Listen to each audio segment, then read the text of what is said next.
शिंदे आणि ठाकरेंचे खासदार संजय दिना पाटील यांचा एकाच गाडीमधून प्रवास। शिंदेंनी हॉस्पिटलमध्ये जाऊन संजय दिना पाटील यांच्या पत्नीच्या प्रकृतीची विचारपूस केली।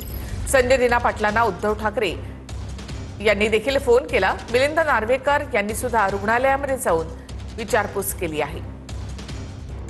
तर काल शिंदे आणि संजय दिना पाटील यांचा एकाच गाडीमधून प्रवास। शिंदेंनी संजय दिना पाटील यांच्या पत्नीच्या प्रकृती संदर्भामध्ये विचारपूस केली। तसंच फोर्टिस रुग्णालयामध्ये जाऊन त्यांची भेट देखील घेतलेली आहे। तर दुसरीकडे त्यानंतर संजय दिना पाटील यांना उद्धव ठाकरे यांनी देखील फोनवरून संवाद साधलेला आहे आणि त्यांच्या पत्नीच्या प्रकृतीची विचारपूस केली आहे। तर मिलिंद नार्वेकर यांनी सुद्धा त्यानंतर रुग्णालयामध्ये जाऊन विचारपूस केली आहे। मात्र एकूणच शिंदे आणि संजय दिना पाटील यांचा एकाच गाडीमधून प्रवास झाल्यामुळे राजकीय चर्चा देखील सुरू झालेल्या आहेत। गेल्या काही दिवसांमध्ये शिंदेंच्या शिवसेनेमध्ये ऑपरेशन टायगरची चर्चा सुरू आहे आणि त्या सगळ्या पार्श्वभूमीवर शिंदे आणि संजय दिना पाटील यांचा एकाच गाडीमधून झालेला प्रवास त्यामुळे चर्चेचा विषय ठरलाय। तर शिंदेने संजय दिना पाटील यांच्या पत्नीची रुग्णालयामध्ये जाऊन विचारपूस केली आहे, त्यांची भेट घेतलेली आहे। त्यानंतर उद्धव ठाकरे यांनी संजय दिना पाटील यांना फोन करून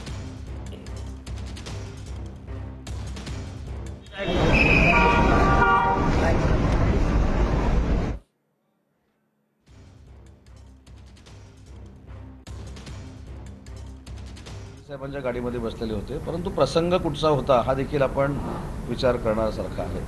शिंदे साहेब हे अतिशय संवेदनशील नेतृत्व आहे। जेव्हा संजय राऊत साहेब आजारी होते त्यावेळी देखील त्यांच्या बंधूंना स्वतः एकनाथ शिंदे साहेबांनी फोन केला होता। एवढी भावनिकता त्यांच्यामध्ये आहे आणि संजय दिना पाटलांच्या पत्नींचा अपघात झाल्यानंतर त्यांना बघायला जाणं आणि त्याच्यासाठी संजय दिना पाटील हे गाडीमध्ये बसणं आणि राजकारण हे दोन भिन्न भाग आहेत। मला असं वाटतं की साहेबांमध्ये असलेली संवेदनशीलतेचं ते प्रतीक आहे। आपला तरी पक्षप्रवेश सुरूच आहेत, त्याच्यासाठी काय टायगर ऑपरेशनची गरज नाही।